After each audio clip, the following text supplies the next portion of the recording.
What's up, guys? Jared Welch, Aaron Halterman, RacingDudes.com. We are back. We fired back Halterman in a big way after a terrible Kentucky Derby weekend. We fired back with the Preakness betting Bible, and man, we really came through. It was good to see us get back on track. A combined 74 plus 74% ROI. I had 155% ROI. We just absolutely killed it, even though we missed the actual Preakness. But when you have a huge day, when you get to that race, you're just kind of like, well, hopefully this hits. If not, we're good though. But it's nice to be back after, like I said, after a terrible Kentucky Derby and headed to the Belmont in the green. No doubt. Yeah, the Preakness would have been the cherry on top for sure.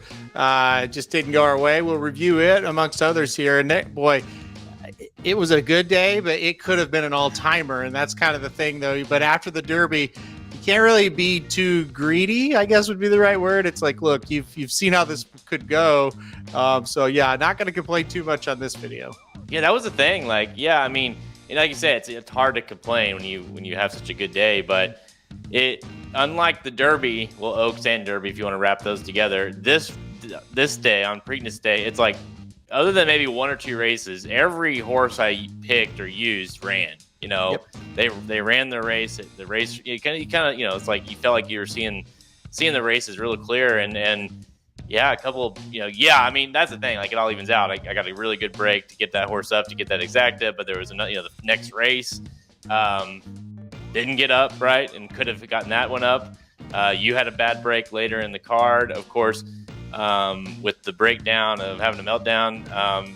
We had a double with him. I had a double with him into the winner of the next race. You had a win bet. So it's like a lot of things that could have even happened that could have furthered the day. Like you said, it was almost an all-timer. But we'll go through this race by race. Again, these betting Bibles you can get for every one of our big races at RacingDudes.com. It shows exactly what we bet throughout the day. We got top 4 consensus picks from the whole team, including Halterman and myself. We have race projections as far as the paces go. ROIs are included there. Daily doubles, pick threes, pick four. All that stuff's included in these. Of course, we'll be back for the Belmont Stakes. That's the thing. I'm excited about that one because that's a really good card every year, and it's a good betting card because all the good horses show up. I mean, it's like the Breeders' Cup in the summer. And it's going to be a good opportunity, I feel like, to kind of keep this thing rolling. But yeah, the betting Bible will be back for the Belmont Stakes. Let's go through this Halterman kind of race by race. I kick things off. Pay no attention to the ROIs there. It got better after that day, thank goodness. I started off with a win bet. Did not go well, but it's a $25 win bet. You didn't have any plays there, really until race 4 is when this thing got going. Which was Sir Barton. And, this is a race that, if you look back, Arabian Lion probably should have been the Preakness as good as he ran that day. And it seemed like let me pull it up, but it was crazy. Like, it's one of those things, too, that you don't know until you start seeing kind of the wheel pays. But it was just crazy that Arabian Lion, that try, which was, it was a very logical try. The trifecta paid $3.60 and the exacta paid $3.50. So he didn't get rewarded too much for hitting this thing. But you and I played a $30 straight try, 4-3-6. You played a $10 straight try, 4-3-6. And this one was like, it was nice to get this one going early in the day because it just was a kind of you never really doubted it. Ended up being a terrible bet without any question. And I think the biggest thing that we're learning when we're doing these is don't overthink the exactas, because the exactas, they always pay. We've never sat here at the end of the day and went, where that exacta didn't pay enough. I mean, we held ourselves to a ton of risk to gain 10 cents. But again, you think about these races beforehand and you think, well, gosh, the exacta Arabian Lion to Tappett's Conquest, that's going to pay nothing. I have to play the try here. You didn't have to play it at all. And you could have had zero sweat in this race at all if you play the exacta. So it ended up being a terrible bet that hit. But again, I think we're learning as we go through this that exactas, they just always pay more than they should. Yeah, I mean, obviously, yeah, like you said, if you know that, you're never betting that try. Instead, No. you're pounding that exacta, because you would if you would have expected, if it was 350, you would have expected, the try made pay 5, somewhere in that ballpark. But yeah, so it was nice to get it home, but like you said, it's not as bad if you're playing it straight, which you have to do, in this situation. So it's like, I mean, I risk 30, you risk 10, but at the end of the day, like, you might as well just risk 50 and play it in exacta. And to me, that's a no-brainer. I agree. It's just at the end I text you right after. I was like, look, I'm glad we hit it. It's really good to hit a race. It's good to get ahead, after the struggles of the Derby. But text you right after, I said, if you would have told me this was going to pay what it paid, I just would have put a $50 straight exact, and it would have been the easiest bet. Like, not like a no-brainer thought. So again, I really am just shocked that these exactas continue to pay decently enough. And you might be sitting there going, well, what are you talking about? It paid $350, but my God, this was just never in doubt. When I handicapped this race, no matter how I looked at it, I was like, well, this is coming in 4-3, and I just hope the 6 gets third. And so, because I was just so afraid the exacta was going to pay like $1.80 for $1. Yeah, it pays $3.50 or $3.60, whatever you said. It's just like, you see the try payout, and it's like, fuck, really? Like, that's I got a dime back for the try. That was really stupid. For risking Dennington to get up for second or for third, back in the back. Whenever you think you had this thing cashed, you knew you had this thing cashed halfway through the race, because you knew that 3 wasn't catching the 4, and you knew no one was catching the 3. And I think we have made these guides exponentially better.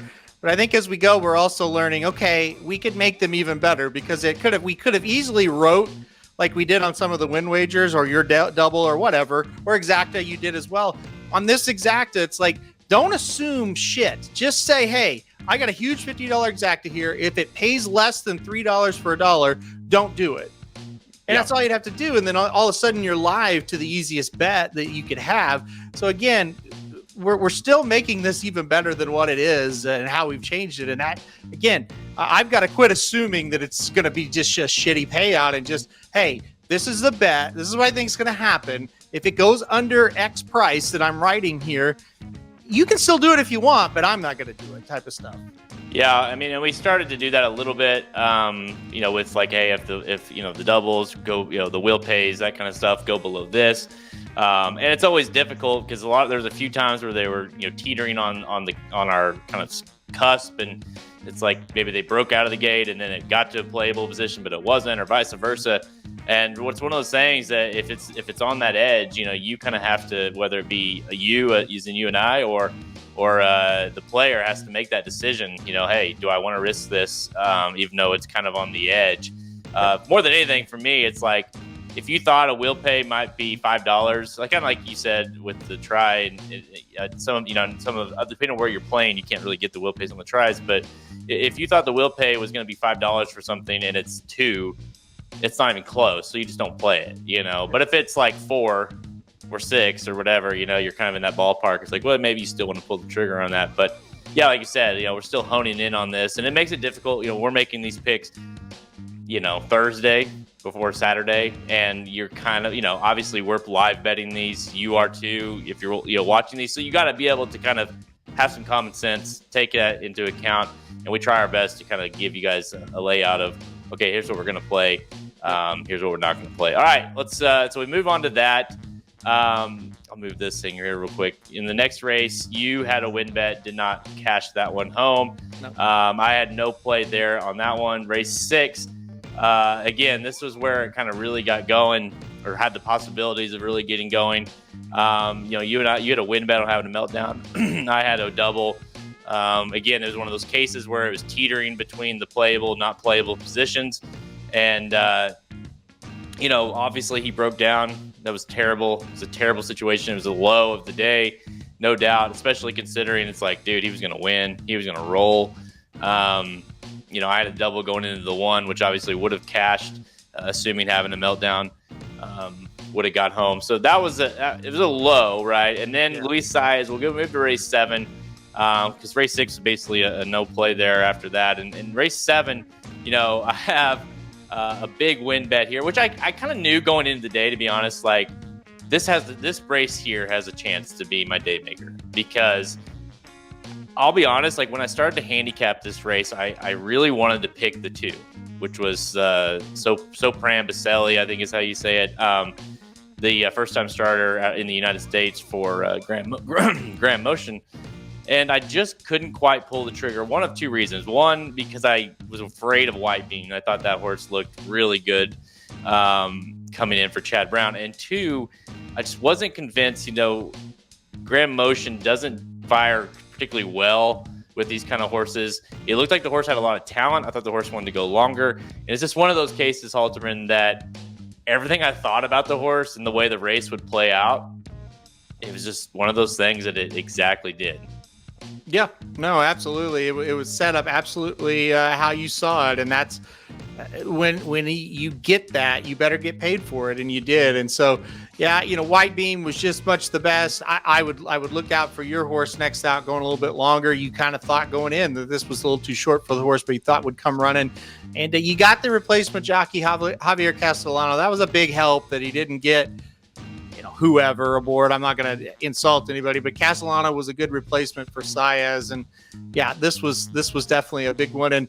And unfortunately, with the having the meltdown thing, we hit the early pick 5 for $500. We would have had the middle pick 5 as well if having a meltdown unfortunately doesn't break down. So that was just a real downer, but a quick get you back up with this exacta here. Yeah.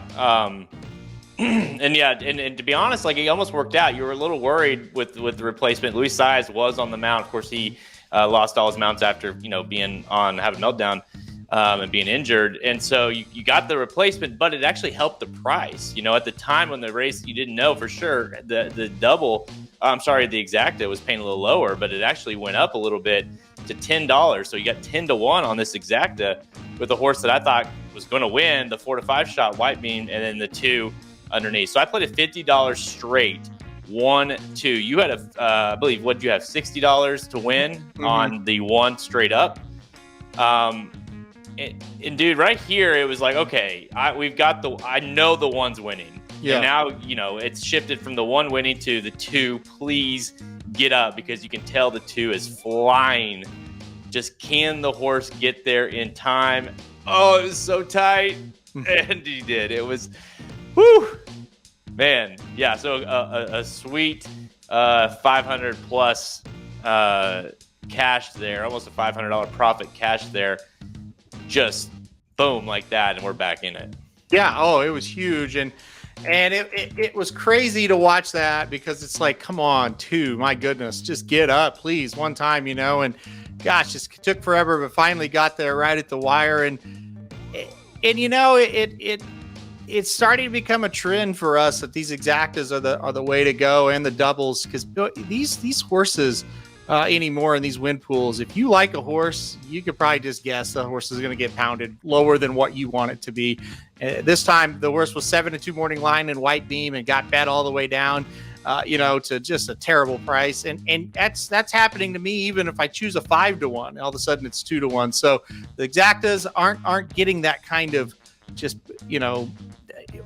beat down to a low price. And you proved it right there. You could bet and get 4-5 on the White Beam, or you could get 10-1 and pair her an exacta. Yeah. And I mean, you could do the math. You don't have to hit very many of those to be profitable. Well, and the thing is, like, I mean, obviously it helped, like that. I really liked the 2, but I like the 1 a little more. I mean, like I said, it was the perfect setup. But what's so nice about playing these exactas is you're sitting there looking at 4-5 or even money or whatever White Beam was.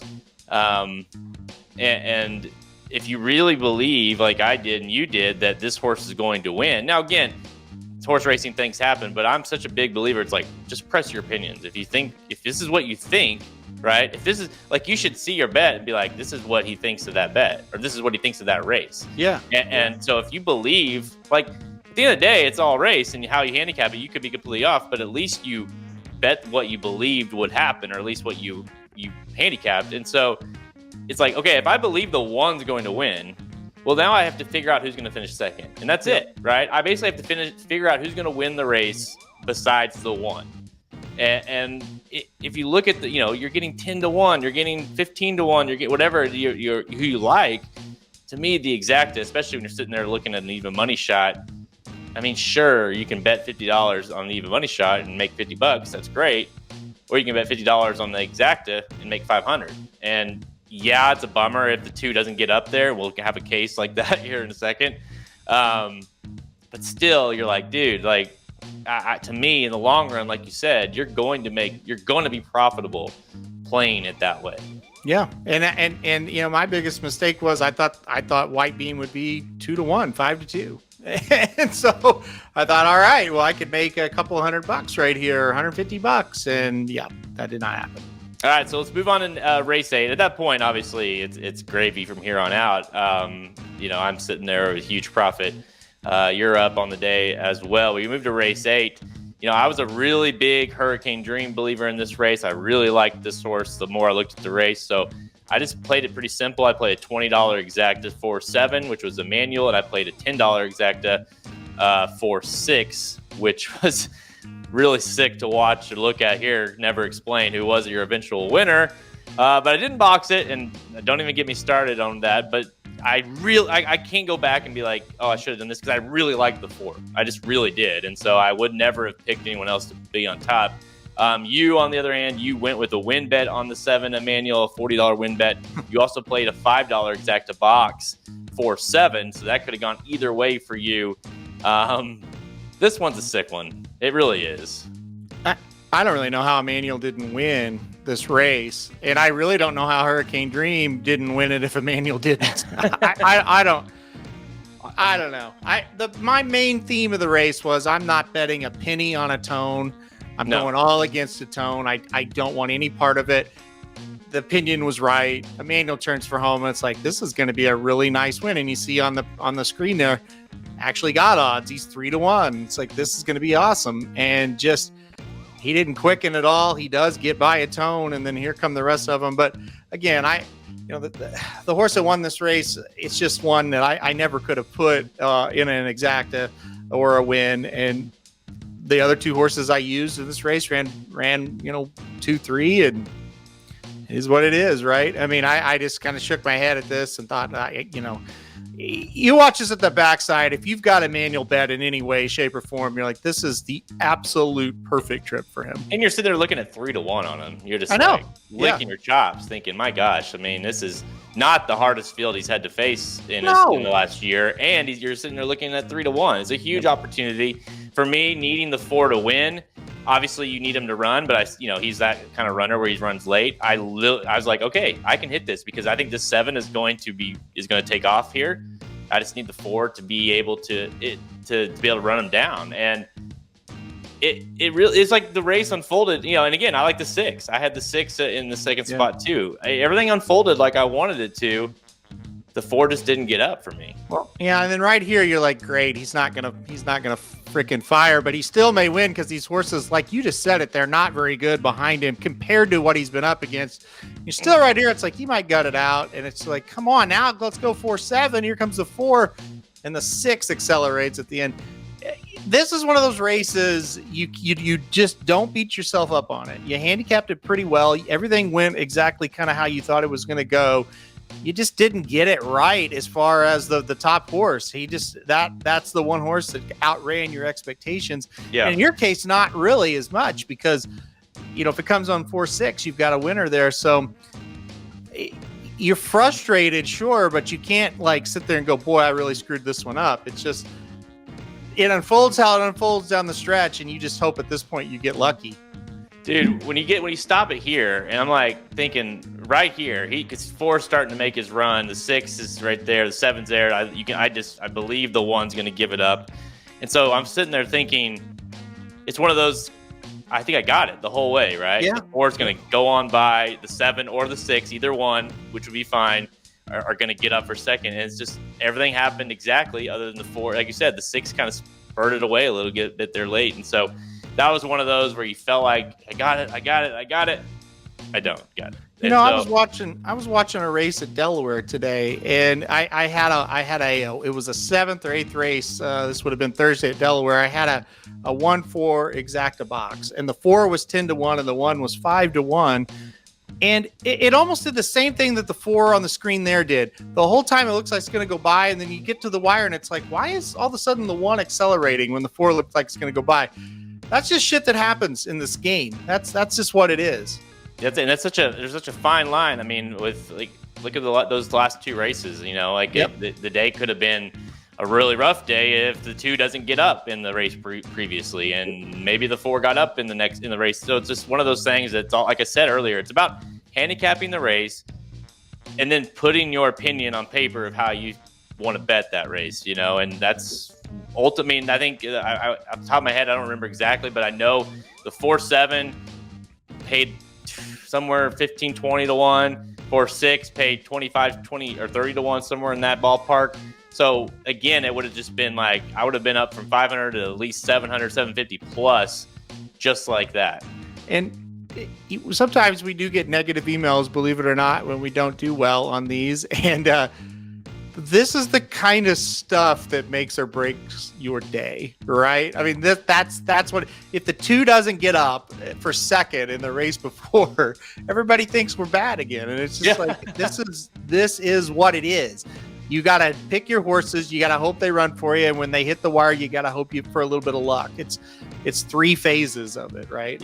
Yeah, that's how close. And again, like I'll keep saying it and I can't stress it enough. It's like, I hope that if any, like, and it's taught me doing the Bible and hopefully people using it, like, you should be able to see the opinion that we each have in each race based off of the bets. And that's the whole goal, right? Like, if you look at a bet and you're like, I don't really like it, he's all over the place, then you shouldn't bet it. And there's times, honestly, where I'm gonna go through and obviously the first run or 2, and you're like, God, that one just seems very like wishy-washy, you know, it seems very, and I'm like, I'm not going to play that. And so you kind of, I know I do, is like my bets are very scattered the first run or 2, and then I kind of tighten it up and hone it in there. And that's a good reason why you need to have a budget when you play these things. So you kind of be like, all right, my budget is, you know, for these, we try to do 300 budget. This is where I need to try to land. Obviously you can scale that however you see fit, and then you kind of go from there. All right. So still tough, but still feeling really good. Obviously, race 9, race 10, we don't have any bets there. I'm going to take this one to you, buddy, because this one was a brutal one. I didn't have I have a bet here in the sprint, race 11. You did, though. You liked Nakatomi and straight no chaser. You had an exacta box, $10 exacta box, 7-8. I'll let you take it away. Well, again, this is kind of what we were talking about how noses and head bobs and just really close finishes will either make you lose, in this case, $20 as the wager, or you could have won 100. And this is horse racing in a nutshell. And this is why it's a very frustrating game at times. So I've got the 7-8 in the exacta box here. And like I said, it was paying $11 for $1. And I've got it 10 times if we get the winner here. And what ends up happening is the 8 just runs away from them in this race, just absolutely dominates the race. And then you get the 7 struggling, but it looks like the whole stretch, the 7 is going to get up for second and ends up getting, nosed out at the wire by the 2, Prevalence, who just holds on. So, and again, you miss it and you're an idiot. And if the 7 has one more stride and gets up, it's a great cash. So this was a frustrating one for me. Obviously, I did not have that exacta, I didn't have that cushion. I needed a cash. Lucky enough to get it in the next race that we'll talk about, but this race was just really frustrating. And like you said, this one, it kind of felt like it was cashed midway through the stretch the whole way to the wire. And you see here, the eight probably ran about as good as anybody on the day, straight no chaser. Ran huge. Thought there's to be a lot of pace, and there ended up for a sprint not being that much, and he gets comfortable and it's over. So you look at Prevalence here, and 9 times out of 10, a horse that's chasing that speed is just going to quit on you. Yeah. And he's a quitter, and he doesn't. He keeps on going. And then you can tell he's quitting. The 7 just can't. The 7 just can't get there. You still think he might get there. Right here, I was like, yeah, he's going to get it. He's got it. Yeah, no. Oh, God. And you see right there, right one step after the wire, the 7 gets ahead. And again, you can say, oh, that was, why'd you do? Why didn't you use the 2, this, that, the other? Yeah. I mean, I wouldn't change a thing. This was just like, he just didn't get there. And I kind of thought it could happen like this, where the 8 might get away from him and the rest are going to be kind of walking, chasing, and the rest were walking, but the 7 just wasn't good enough to get there. So he had the lead right after the wire too. Yeah. So again, that's a swing of about $120 there. That well, I mean, what can you do? I felt like I handicapped it right, just couldn't get there. Well, at least, like you said, in the next, I think it was the next race, Yep. You were able to get back on a little bit on the track, and that's the other thing too. And we'll get to this race next after this one, the Preakness. But I know for me, and it was obviously it was nice having that in the, like you said, I had that kind of once it was like gravy from there on out. But still, like I wanted more. And I looked at the Preakness all day thinking, are we really going to get this price on Mage? Like I'm going to cash that one. Like if I can get that, like we're cashing that bet, and it's gonna be a nice payout. And so I kind of had that in the back of my mind all day, and so for that not to kind of come out, it was kind of a brutal kind of ending to the day. But prior to that, race 12, the James W. Murphy, this is a race you and I both played. Listen, this was one of probably the worst calls on my day, as far as I really liked the 8 here. Wonderful Justice. I liked the 9, obviously the winner. I also liked the 6 as a long shot, didn't run very well, but the 8 just didn't run at all. You, on the other hand, liked the 9 as well, but you also liked Fantastic Again. And it was a good call there, because you played $10 exacta box, 1-9, and for the 9 to run as good as he did, you kind of got a decent price on this exacta. Yeah, this was a really good price here, and I think it paid $9 for $1, so we'll take that. The biggest regret of this, I had it $20 exacta straight 9-1 the first rundown that you're talking about. Had it a 9-1 $20 exacta the second round, and then the third rundown was the final one. And I changed it to the box, and I did it for the reason of, listen, this Pimlico turf course sometimes really favors speed on big days. And I thought the one Fantastic Again was going to get out to the lead from that rail spot. It'd be really tough. And I know a lot of people handicapped it to have a lot of pace, but sometimes, man, when you draw that rail and you're a speed horse, it don't matter about that other pace. You get brave and you get that trip. And once this horse got ahead, I felt really good about it. But the 9 makes real short work. So again, it's a cash wager. It's a lot of fun to cash them, obviously, and get this one home. But in the back of my mind, I'm thinking, boy, I had this 9-1 straight, and I just got a little worried about the 1 taking him gate to wire. And plus the 1-9 was going to pay a little bit more as well. And I just thought it was worth it. But the 9 just powered home. Once the 9 gets through, there, boom, right there. It's like, okay, this horse is gone. And so then you just scale back. Go, is anybody closing on this 1 at all? No, they're not. And thank God. So the 1 gets to the wire. You did have Circling the Drain, the 5 that tried turf for the first time. Made a nice charge there, but the 1 was able to hold him off. And I was very shocked. I like the 8 and 3rd, and boy, the 8 just did not show up for this race. And listen, Cox horses didn't really show up the whole weekend at Pimlico. Not at all. Not even a little bit. The 1 barely held on. And that was my concern. That was one of those, like, not only was I wrong about the 8, but I was also wrong to play against the 1 because I just was not as big a believer in the 1 here as you were. I thought the 1 was a speed and fade kind of horse in the race, and I liked the horse, but I thought the horse would be overbet.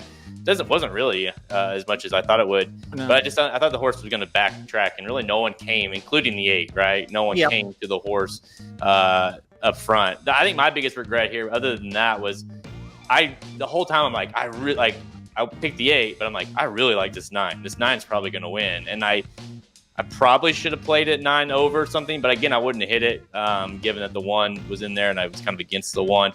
The 8, dude, like, I went back and watched it again. Like, the 8 just, like, 1, I think the 8 is not great. And 2, I think he, like, really likes to find trouble. The horse just kind of got himself in trouble once again. And that was the whole reason why I played him, because he got himself in trouble the last race, and I thought he'd do better. Yeah, I know. I was worried about the 8 the whole time when they started to back, or when the 1 started to back up. But yeah, I just never scaled back and just never saw that horse coming. And then, yeah, I mean, you talk about the 1. If Funtastic again draws like the 8 hole, I might be a little more worried. I don't know. I just thought, well, going to get to the front, going to save every inch of ground.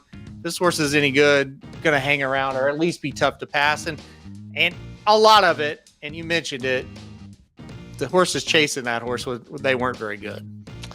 All right, so you got that cash under your belt. I believe you went in. We both obviously went into the race up. Yep. On the day, I was up somewhere in the ballpark, about a little under $500. We sit there for an hour looking at the odds for Mage. 2-1, 9-5, 8-5. It ended up going off at 7-5. I had a $50 win bet on Mage. You had a $70 win bet on Mage. I also had a $10 superfecta there that I really liked. The 1-3 over 1-3 over 5-6 over 5-6. So it was one of those cases for me that I wasn't surprised at all that National Treasure ran like he did. I played him on top in the first and second leg of that super. I was more shocked. Well, 2. I'm still shocked the 7 ran as good. Blazing Sevens ran as good as he did, and I'm also shocked that Mage didn't beat him. Basically, didn't run well. I mean, he clearly was tired. The pace didn't help him, but still, he just had zero kick late in this race. We'll pull up the replay here and kind of talk about the race in general as well. But yeah, I mean, Mage braked perfectly. Probably the best break he's had of his whole career. After we kind of were critical of how he was braking, put himself in a position, did everything we kind of thought he would. We knew National Treasure would get up close, or if not on the lead, he was. But Mage was right there. Yeah, I've seen a lot of people talk about, well, the pace beat him, and it's like, yeah, not really, because he wasn't dead last in this race. The pace was very slow. You knew turning for home it was going to be a dogfight, but look at Mage. I mean, he's in a really good spot. He's tracking a leader. And he's a length and a half off of him, 2 lengths back. Yeah, I mean, he tracked that leader fine, and so you were really kind of happy at where he was in the race, considering the pace. And it was just one of those things. He just was empty in the lane, and I text our buddy Ryan Stillman. He called it earlier in the week. Stillman did, and he said it just feels too easy, dude. And I said, I know it does. And when those odds kept staying steady, I texted him. I said, Ryan, he's not going to win. I said, this is too easy. I've got him at 3-5 on my line, and he's 7-5. I mean, he was 8-5 when I texted. I said, it's not going to happen. I just knew it wasn't going to happen, even though I was super confident it was going to happen, if that makes sense. Yeah. But I knew it was too good to be true. He's coming here right here. Look at him track these horses. I'm like, he's in great shape. You were worried, and it's not a big deal. He'll go get him. You go, okay, right now. Now's the time, Mage. Go get him right now. You still feel pretty good. It's like, okay, he's ranging up, and then the death happens. Yeah. Then he comes in there. You're like, oh no. Yep. It's like, there goes all our bets. The death of our bets. I should be clear. Yeah. So well, and for me, it was twofold for me because I had the win bet and I had the super, and everything kind of panned out. Obviously, the killer would have been getting edged out in that 4th spot, but I knew when Blazing Sevens was up there, and first of all, I never thought Blazing Sevens would be this close to the pace. He got himself in a good position. He was right there. He kind of had a different style than he's been running. And when he did that, and it looked like he wasn't, the pace was soft, I knew he was just going to have to fall apart for him not to hit that, be in the super was my bet. And obviously, it may not have mattered anyways, but I knew right here, okay, the super's dead. That's in my mind. The super's dead. Yeah. Mage, just get home, and I really still felt like he was going to get home. Like you said right here, even though it was a soft fractions, he was right there. When he starts to duck in, that's about the time I thought, all right, he's got Blazing Sevens, and then all of a sudden they just keep going and he doesn't. And dude, I'm going to tell people something right now. And this is no please don't, if you pick Blazing Sevens or you had him involved, please do not take this as disrespectful, because that's not how I mean it. I'm talking about, for me personally, there is no way I could have used that horse. Nope. I just, there was nothing there for me. And I know he's getting better, and it's Chad Brown, it's all this stuff, but people talk about that Chad Brown angle. I really liked early voting last year. I really liked cloud computing when he did it.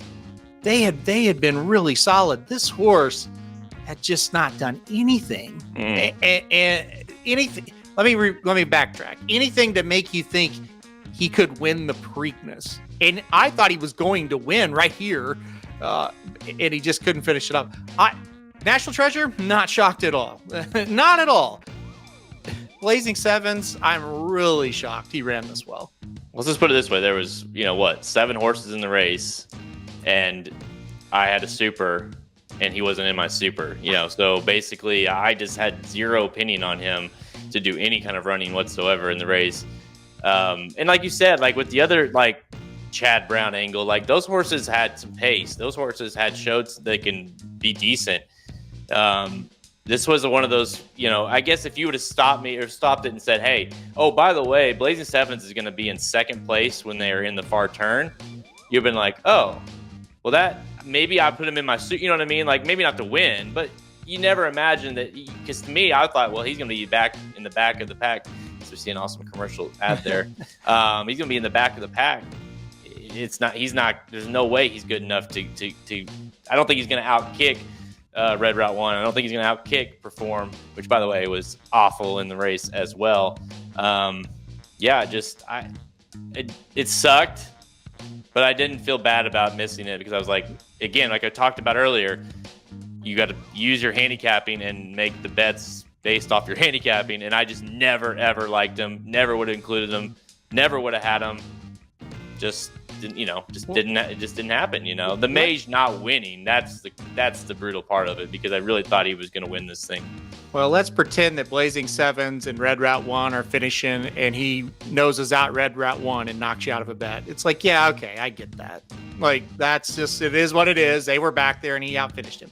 But for him to almost win, it's just crazy. And like you said, the biggest problem of all is Mage doesn't run his race. He regressed. And Mark Heft, who's on our shows a lot, he was commenting on a show we did earlier today, and he made a good point. He said, National Treasure got the trip, and he was the rested horse. And at the end of the day, when Mage needed to battle, he didn't have it. And when National Treasure needed to battle, he had it because he was the rested horse coming into it. And that comeback real quick for Mage ended up zapping him. He just did not have it. And even looking back at that Florida Derby, boy, he had that turn of foot. He just did not have any turn of foot in this race whatsoever when called upon. No, and you're right. You said it earlier. It definitely felt too good to be true all day. Yeah. Even the night before, because it's like, I didn't think we'd get 7-5 on him with first mission in the race, let alone when he's out. And you're like, what is happening here? And he was 2-1 for a long time. You're thinking, this is way too good to be true. I mean, and sometimes in horse racing, when it seems too good to be true, it usually is.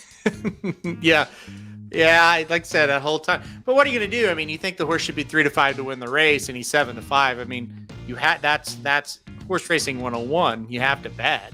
You have to bet that opinion, and now you could go back and go, well, your guys' opinion was wrong. Well, no shit, but that's easy to say after the race. Before the race, you're sitting there thinking, how are these odds like this?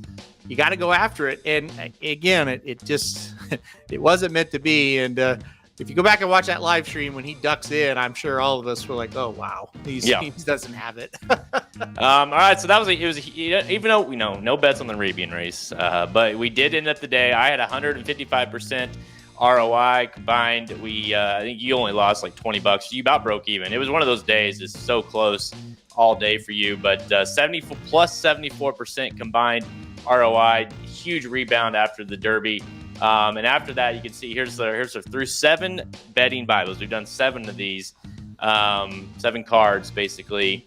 You can see there overall, I got a 5% ROI. You got a -7 ROI. Your exacta though plus 51%. My exacta is 40%. trifecta 8%, daily doubles plus 75%. I think I've played like one pick 3 and one super, which was there in the Preakness. But yeah, I mean, overall, definitely got back, kind of back through this thing. We've put I think I calculated, I think it was over $2,000, you know, through the machines here with these Bibles. And yeah, I mean, it's, again, you play this way. I mean, especially after I cannot understate how bad the Derby and Oaks 2 days were. I mean, of my career, probably the worst 2 days of my career. And so to be sitting here, and this is what horse racing is about. After 2 weeks, you know, 2 weeks later playing the Preakness, I'm in the green, you know, I'm in the black here. And after just awful days, just keep firing away. And we'll do it again in the Belmont Stakes, so the whole card. And that card, by the way, is going to be fire right now. 14 horses are considering the Belmont Stakes. National Treasure, 2 fills, Red Route 1, Forte. Yeah, I mean, I'm shocked Forte's there. Reincarnate, Prove Worthy, Archangelo, Arabian Lion, Tap It Trice, Hit Show, Angel of Empire, Raise Cane, King's Barnes, and Sun Thunder. 14 horses, dude, going, or at least talking about running in the Belmont Stakes. This has the possibility of being the best Triple Crown race of the series this year. No doubt about it. Absolutely. And you said it best, that 2 days at Churchill, I've never been more miserable in my whole life. It was the worst ever. And to bounce back, do pretty decent in the Preakness. And now you got Belmont. That's a track that we've really over the years done really well at. And now you got a great field lining up and those great races. It's good. And you have a real positive attitude, you know, going into Belmont after a little bit of a bounce back. So yeah, Belmont next is going to be huge. It's my, you know, second, third favorite day of the whole year since they made it such a great card. So we've got that to look forward to, and it'll be here pretty darn quick. We're about 2.5 weeks, 2 weeks and a couple days away from it. Yep, June 10th, Saturday, June 10th at Belmont Park. Of course, the Belmont Stakes Racing Festival. Make sure you go to racingdudes.com and go get the Belmont Stakes Betting Bible. Of course, we were already starting to plan. You know, we've seen the fields, or at least the preliminary idea of who's going to start run there. So the bets start getting crafted already in our heads, and who we're going to use, who we like. So make sure you be the first to go get the Belmont Stakes Betting Bible at racingdudes.com on the products page, and just stay tuned, man. Hopefully, we can keep this thing rolling. I feel confident. I went into this, and I never. It's easy to like. It's like whenever you blow up in a round of golf or something, and you know you're a good golfer, but you still kind of in the back of your head like, damn, if I do that again today, like what's going to happen now, you know? And so I kind of had that feeling going into the Preakness. Like, I really liked the way I had my bet structured. I liked the way I had it laid out, but in the back of your mind, you're thinking, gosh, can I get off this? Can I get back on track? And so to do it and have that confidence back, I'm ready to fire away again to Belmont. So stay tuned for that, guys. I'm Jared Welch. He's Aaron Halterman. Thanks for watching this, and we'll see you here in a few weeks for the Belmont Stakes Betting Bible. RacingDudes.com is your home for the best free picks for every race, every track across the country. The Triple Crown is in full swing, and we want you to join us in the fun. Subscribe to Racing Dudes YouTube channel, click the notification bell so you never miss a single video. Want to make money betting horses? Bet with the Racing Dudes.